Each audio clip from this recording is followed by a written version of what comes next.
The views and opinions expressed on any program are those of the producers and/or the persons appearing on the program and do not necessarily reflect the views and opinions of FRC Media, Bristol Community College, or the City of Fall River.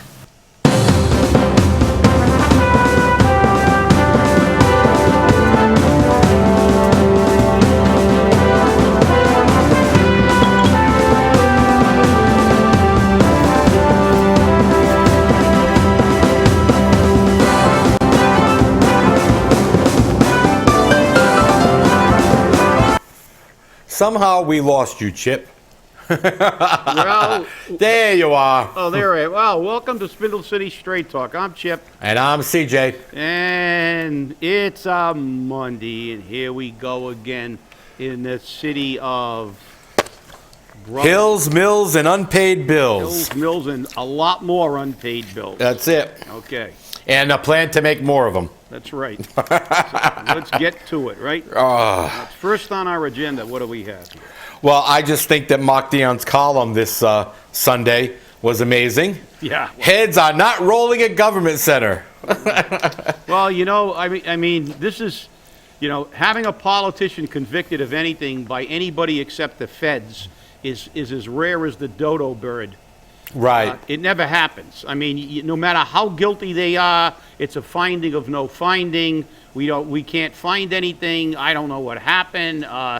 The only time you see anybody taken down, like when we see a Speaker of the House taken down or something like that, it's normally by the feds. Very rarely do you ever see anything, especially in this state. Right. It seems like every agency in the state of Massachusetts that investigates these politicians are appointed by the same politicians to their jobs. So guess what? Nobody ever gets convicted of anything. The criminals should be so lucky, and it's like, these people, no matter what they do, I mean, whether it's the $100,000 lawsuit on the windows or, as he said, gun gate or anything else that happens in Fall River. And, I spoke this weekend with several city councilors, which I'll get into a little more later. And one of the city councilors was very clear on this, that no matter how many times they call the Massachusetts Inspector General, the Massachusetts Attorney General, the Office of Political Campaign Finance, the FBI, the U.S. Attorney General, we're looking into it. We're looking into it. Everyone says they're looking into it, but nothing happens. Yeah. The judges in the courts are moving faster than the inspection services. And, as we've been told even by DOR, they told us that, no, it's not our duty to enforce Prop 2.5, yet they tell the city, oh, it's our duty to do, it's two stories for everybody. Yeah, there is not one person in this state that collects a paycheck from a state, county, or municipal government that does any work. Oh, they'll do work against the average taxpayer, but they sure as hell won't do any work on a politician or any kind of political figure. Look, it's always the same. There are two sets of rules, just like they say there's two sets of justice for the rich and the poor. If you can hire F. Lee Bailey and Alan Dershowitz and stuff like that, your chances of getting off are pretty high. Even if you're as guilty as sin. But if you're Joe Schmo and you get the public defender, it's 2 days out of law school. You're going to jail. Yeah, and but Dion said very clearly, like Mayor Jason Correa, who is currently continuing his hire my buddies and get them off the streetscapes initiative. I mean, it's true. Yeah. Well, yeah. Okay. Every single person that he's hired has been a friend or somehow been connected to him in the past. And I don't want to hear from the public. I don't want to hear from the Jason Correa butt kissers. Okay? Well, he's got to have people he can trust. No, he's got to have people who are qualified, not people who submit false resumes, and the city does everything to cover it up, even after they're ordered to release that resume unredacted. Well, the only trust that should be a factor in hiring anybody is you're going to trust that they're qualified and will do their job.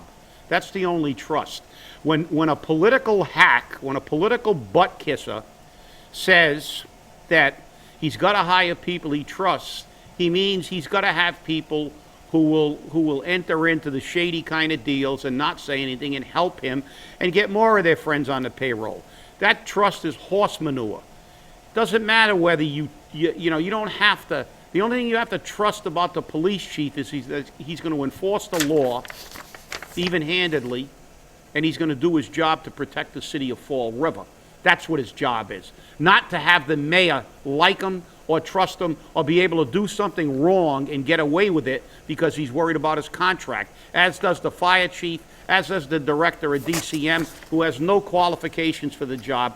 You people are, they're ridiculous. All you do is make excuses and rationalize how you can put unqualified people and give them big fat paychecks. Yeah. And screw the taxpayer. That's just the bottom line. Teddy Roosevelt, all of you, and I was going to bring up the quote today, but I don't want to read it. We got too much to cover. Everybody go online, go to something like Quote Land or something like that, and click on Theodore Roosevelt, and then find his speech on criticism. When he was the President of the United States, he made a speech that said, I should be the most criticized person in the country, I'm paraphrasing, because I have the biggest job. It's your duty when I do something wrong to criticize me. Just as if I do something right, you have to acknowledge that I've done something right. Now here was the President of the United States, and one of our greater presidents, I'd say. He started the national park system. He charged up San Juan Hill. He was a military leader in the Spanish-American War. He brought a balance to the White House. He even had a boxing ring in there. That's why I really like him. And he brought the judo instructor over from Japan. And he was a guy that had asthma when he was a young child and beat that and became a robust and very vigorous adult and became president of the United States. And he said, because he understood, just like when he said about hyphenated Americans, he understood that you're supposed to criticize. That's why we have freedom of speech. That's why we have the right, and that's why, and have the obligation to overthrow a government that's not working for us, the people. So all you people who would, don't criticize, he needs this and make him rash. Look, we got every right to criticize. If you've got facts to refute what we criticize, by all means, present the facts. I don't want to hear. That's why I don't go on Facebook and stuff. I don't want to hear he's got to have somebody he trusts. He's got to have somebody he likes. He's got to have, I don't give a damn. When I went to work, I didn't care if I liked the guys or didn't like the guys. They do their work and they go home. And I'm not going to bother them. And if they're my best friend and they're not doing their work, they're going to get written up. That's the way it's supposed to be. They work for the city. This isn't a barbecue. This isn't a meeting of your old high school chums, which it is now actually, or your old college chums. This is supposed to be a city. These people are getting six-figure salaries or nearly six-figure salaries to run the city, to run a department. And the only thing we've got to trust about them is that they're qualified and that they'll do their job. So stop with the manure.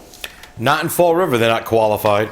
Well, and speaking of unqualified, did Swansea assess a double dip? Report concludes, we don't know. Well, number one, you have the fox in charge of the hen house. Okay? You put Mary Sahady to do the investigation. Who, and quoting her, it was only 4 or 5 hours we can't account for. Only. So now the guy can get paid. Go to a real job and not show up for 4 or 5 hours and have your boss say, okay, I'm not worried about the 4 or 5. But then again, look who we're talking about. Right. Somebody that's a political hack that gets, when you start getting hired by every city in town, it means you're going to, it's just like when you hire someone to do a study. You're not going to hire anybody that's going to come out with the result of a study that doesn't support your position. Mary Sahady and her company audited this city for decades. No. They reconciled. And they missed a multitude of errors, financial errors. I don't even know how they kept their CPA licenses. I mean, we had accounts that were dormant for 25 years. We had money in the wrong accounts that were violating the law, employee money in city accounts, not once, but twice. That result, and they missed this because by law they not only did the city's annual audit, but they were required to do an annual audit just on the health care, and they missed all kinds of things. So, am I confident? Well, the only thing I'm confident of, if she won't stay working for Swansea, this guy's obviously politically connected. He's working for two cities. He was out sick. Channel 10 did. I mean, you'll just look at what Channel 10 uncovered when they did the report, the investigative report. He called in sick and he was working in the other town and things like this. 4 or 5 hours. It's only 4 or 5 hours. Well, you know, Mary, because you're getting all this money from all these towns, maybe you don't care about 4 or 5 hours. But as a taxpayer, if I lived in Swansea, I wouldn't be happy that this guy's working, you know, and getting double dipping at the same time. Look, if somebody works 2 40-hour weeks and he works 80 hours, he deserves the money. But you're not going to get 2 paychecks from 2 different places and be working at both places at the same simultaneously. That's absurd. This whole thing, again, this is another, well, guess what? This is just like when they do an investigation on a state level. They never find anything. They never get an independent auditor. They won't hire a private company like Ernst & Young to look into this. They won't hire a forensic auditor. Who do they hire? They hire somebody who's been working for cities and towns for 20 or 30 years.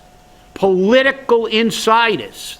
That's who they hire. The same woman that at the last month's retirement board told the retirement board to enter into contracts that weren't even legal. Our attorney had to tell her, we can't enter into a contract when they're providing service to another entity. I mean, this person is giving advice that's illegal, and she's being paid by the city to give that advice. Why? Because the city wanted us to pick up the tab and do their work. And it got shot down. I encourage everybody to watch that meeting and listen to our lawyer, Michael Sacco, explain to Ms. Sahady why it was illegal. And then the silence was deafening. So, you know, again, here we go. This is just, all this is this article about they threw it out, they can't find anything on the local level by another political insider. Bovine excrement. You know, it's like if we could get away with, we'd all be rich because we could scam and create jobs and get paid for not working, and we'd all be rich and we'd never go to jail. But that's unfortunately, we don't live by the same laws that they do. If we step on a sidewalk, they'll arrest us. So. Well, you know, I made phone calls this weekend to the magnanimous 9 of monarchs. And I can honestly say to you that 4 of our monarchs either took my phone call or returned my phone call. Cliff Ponte, Richard Cabaceres, Linda Pereira, and Steve Camara. And I have a great deal of respect for somebody who will either take the call or return it, even when they suspect it may not be what they want to hear. Suspect? Suspect? Come on, I got to be nice here, you know. So I called them in regards to streetscapes. And about the $2 million for the acquisition of the property and building a bridge for the Atlantis Charter School. And one of the city councilors was playing devil's advocate all the time, regardless of his position, which I appreciated. It was a very civil debate. 1 hour, 42 minutes. I had another city councilor, which was 1 hour and 40 minutes, and I was ready to rip the phone off my hand. But $2 million to the Atlantis Charter School. Here at BCC over the weekend was a community event. There was bounce houses and wrestling and dog shows and all kinds of stuff. Not the kind of dog shows you're thinking it's the canines from the police department. and high school students were there. And they were, I don't want to say infuriated, but they were upset that the city was going to give $2 million to the Atlantis Charter School. Yet, when their budget came up last year, or for this fiscal year, and is going to be coming up again shortly in January when we start the whole process all over again, that they're going to probably have to look at a cut again. And the administration and the school committee says, oh, but we didn't cut anybody. But you only level funded. You didn't give them a bump. So my question is, are you going to give the school department a $2 million bump in next year's budget above the level funding? I seriously doubt that. Well, but I have to wait to see. But here's the kicker. Every one of them thought that they're off the hook when they build the bridge. So I asked very clearly, whose land is it that the bridge is being built on? Oh, it belongs to the city. Whose land is the road being built on? Oh, that belongs to the city. So then the city is responsible for it. Oh, no, we're going to enter into an agreement that relieves us of... You can't enter into an agreement that relieves you of that responsibility.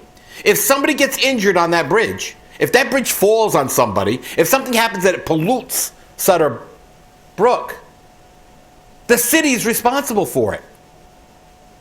Oh, but we need to acquire that land because we may need a water treatment plant in 20 or 30 years, and we don't know. I said, you cannot control access to that water in Rhode Island.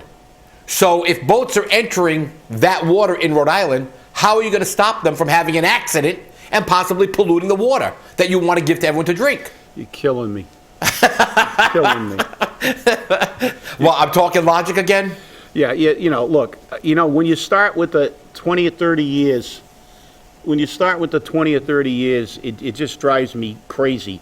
Yeah. The politicians in this city can't deal with the eminent problems we have, like getting jobs, putting people to work, stop the influx of people that burden this economy, that have no jobs, and, dealing with the crime rate, dealing with the issues we have in this city. Right now, everything's gonna get better in 30 years, because in 30 years, when it doesn't get better, it'll go, well, wait, in another 30 years it'll get better. The fact is that everything is, down the line. We may need a sewage plant in 30 years, 20 or 30 years. Well, yeah, something, that's not the point. The point is you're spending a lot of money on a private entity. There have been a lot of reports about charter schools, and I'm not taking a position. That's why everybody come to the debate. That's right. It'll be very, very interesting, because there have been a lot of reports on charter schools having many, many problems with funds being siphoned off, funds being misappropriated. They had one charter school that said they had 400 students who were billing for 400. They had 40.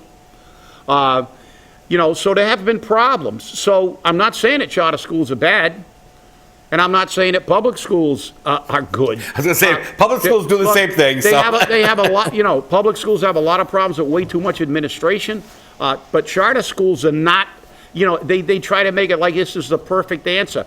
When the public sector begins to subsidize the private sector and has no absolute oversight or control over these people, there's always problems with money getting lost. These people are in a for-profit business that's being subsidized by the public, and this does not. This isn't there are a lot of questions, and there are a lot of things that have to be answered. And submit your questions for the debate, because there are a lot of issues. Now, ask the charter school about some of these things. Ask our politicians what kind of oversight they're going to do. Ask the public schools, are they ever going to start cutting all these administrative jobs that have been created over the past 20 years? This is a great debate. It's about a really, really important subject. And it's 3 weeks away. And it's only 3 weeks away. So number one, that's it. But as far as, look, there's 20, 30 years, we shouldn't be spending $1 million on a bridge for a private entity, period. And the other thing is, we look at the rest of the agenda now. We'll segue into the rest of it. Well, but before we do that, they want to build on that wetlands area. Yeah, well. And they say, well, we're acquiring the land over here as the offset. No, the offset it doesn't mean you get land that's already wetlands. You've got to create a new area That's what the offset is. I may be mistaken. Don't get me wrong. I'm not saying I'm absolutely right on this. But from what I understand, the belief is that you have to go and either recreate or redelegate that wetlands. And accordingly, right now, it looks as though they're going to get a 6-3 split on that vote. And that's okay. But when we get into streetscapes, it's almost a dead given that they're going to sign on for it. Yeah. And the reason being is everyone is serving their own interests. What two levers move men? Fear and self-interest. And this is what's happening with streetscapes. Napoleon Bonaparte. Right. Now, I checked over the weekend. All I did for hours was review federal reports on streetscapes programs across the country. Here's the bottom line for all of them. Number one, for them to be successful, there must be a base economy. A base economy. And we are a basement. We're in the bottom. Exactly. So, and that base economy they're referring to is either a tourism economy, okay, or an economy like an educational community where you have lots of schools and you have this, or economies that are based upon restaurant and service industries. Our economies aren't based anywhere. Our economy is fragmented. We don't have an economy. We don't have one, exactly. The Streetscapes program work best in communities that have a tourism-based economy that is suffering minor, keyword minor, decreases in tourism traffic. And the appearance draws people back in. It does not improve a defunct or failing economy. So right there, the mayor's two big arguments are gone. The other problem that we have is that this is a form of segregation. Because one of the things that must occur for these streetscapes programs to be effective is the demographics must change. Not shall change, must change. You have to change the demographics in the area. And we've said this on the show before. And you all can go out and Google it and read the reports because they're all there. And this is the problem. The boy emperor and his minions want to believe that you, the voter, are too stupid to realize that the information's available.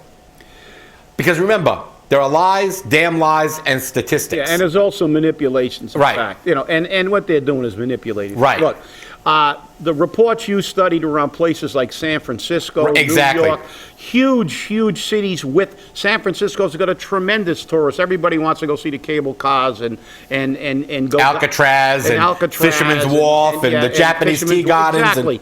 And you know, San Francisco is one of the, you know, of course, New York City, the Big Apple, you know, one of the greatest tourist attractions in the world. And these people, Atlantic City did it with all their casinos. But you have to have an economy. Listen, everybody says, oh, I want nice streets and I want nice streetlights. Yeah, well, so do I. But I'm not going to spend $40 million that should be spent on turning the corner on crime, dealing with the problems, while at the same time, simultaneously, we're building more market rate housing, which will never get rented. Because that argument that if we make the streets nice, they will come, that's horse manure. Businesses aren't going to come to Fall River because there's no economy. We got the poorest city in the state. What do you think we have no businesses for? There's more businesses in Somerset that's a third, a tenth of our size because people have money. It's like they're not going to come because they got fancy street lights. It's just the fanciest street light for somebody to overdose under. Yeah, you'll get a nice street for a while, and then in 5 years it'll be a mess like it is in all those communities. It doesn't work. And, you know, spend the money where it belongs. I'd like to have a Ferrari. And I'd like to have no speed limit so I could drive at 150 miles an hour down a highway.